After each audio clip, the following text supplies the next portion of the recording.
Islamic videos کی support کے لیے چینل کو سبسکرائب کر دیں، شکریہ۔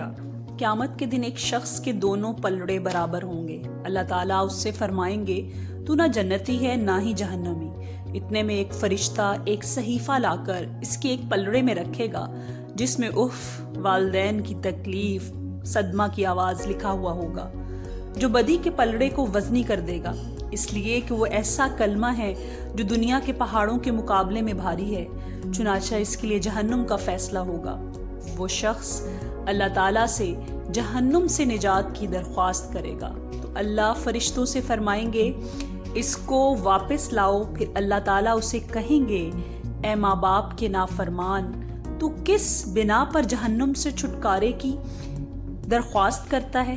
وہ شخص کہے گا اے میرے رب، میں جہنم میں جانے والا ہوں، مجھے وہاں سے چھٹکارا نہیں، کیونکہ میں والد کا نافرمان تھا اور میں ابھی دیکھ رہا ہوں کہ میرا باپ بھی میری طرح جہنم میں جانے والا ہے، لہٰذا میرے باپ کے بدلہ میں میرا عذاب دگنا کر دیا جائے اور ان کو جہنم سے چھٹکارا دے دیا جائے۔ یہ بات سن کر اللہ تعالیٰ مسکرائیں گے اور فرمائیں گے دنیا میں تو اس کا نافرمان تھا اور آخرت میں تو نے اس کو بچا دیا، پکڑ اپنے باپ کا ہاتھ اور دونوں جنت میں چلے جاؤ۔